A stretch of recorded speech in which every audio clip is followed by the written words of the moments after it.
Good morning, Mr. Mantikoy. Let's go, guys. Tatanim tayo, guys, nitong winter rye. Alam niyo itong winter rye? Yung mga mahilig sa gardening or mga organic garden. First time ko magtanim dito kasi itong lupa ko, mga 2 years na kami dito, hindi to improve Nag-try na ako ng mga lagay ako ng mga mulching.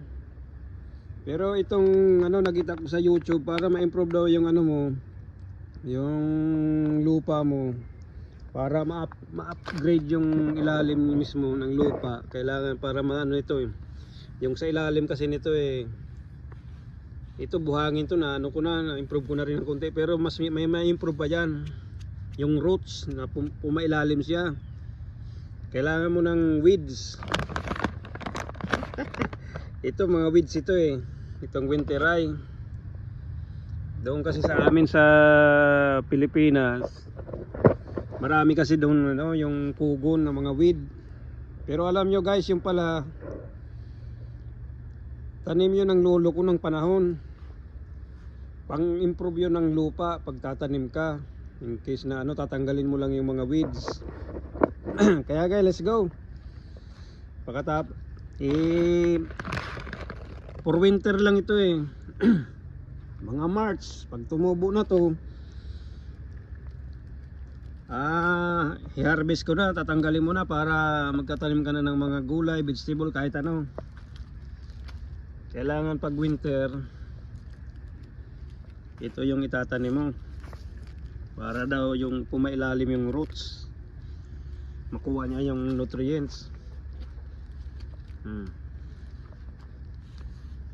Kulang pa.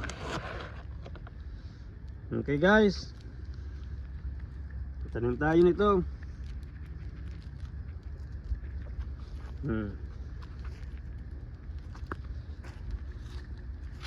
Katapos niyan, ano-anohin mo para pumailalim yung seeds, saka hindi kainin ng mga ibon.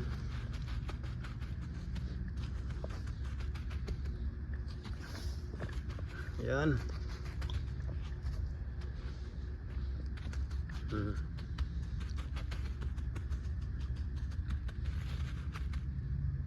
I-improve ko rin ng konti kasi buhangin to. Tingnan nyo, sandy soil dito sa lugar ko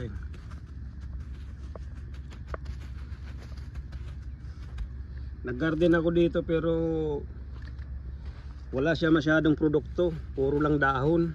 Ewan ko ba, hindi masyado na Kaya ngayong next year, pag maging improve ito, papakita ko ulit yung video. Okay, guys, saka pagkatapos niyan, lalagyan mo ng mulching para siya ring rye din ito. Yan, ito kuha ka nito.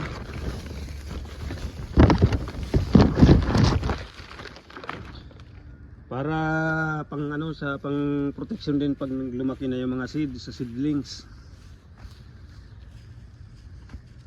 Yung tubig hindi masyado mag-evaporate.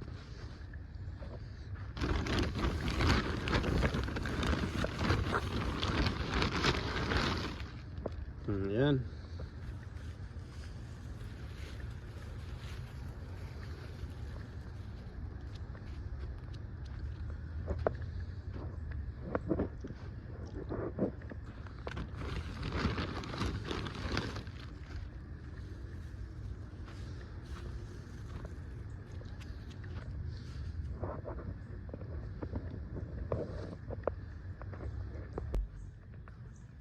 Saka water natin.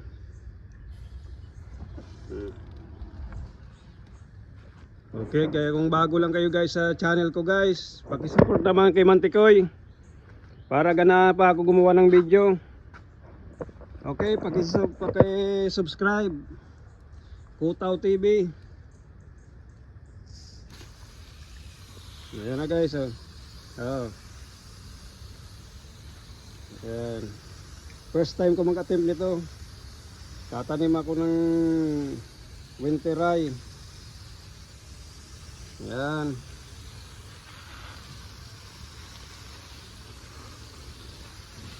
Organic si Mantikoy eh. Wala siyang fertilizer. Yung mismong fertilizer ni Mantikoy, yung mga pagkain namin na tira-tira, kinukumpos ko. Okay. Susok mo ng konti. Kaya nilalagyan ko ng mulching para hindi masyado mag-evaporate. Yan, lalagyan ko pa yan yung iba dyan. Ito, tatlo pa yan. Ito muna ang inuna ko. Okay, tayo na natin. Okay guys, don't forget to watch, subscribe, and give some comment about my new YouTube channel, Kutaw TV.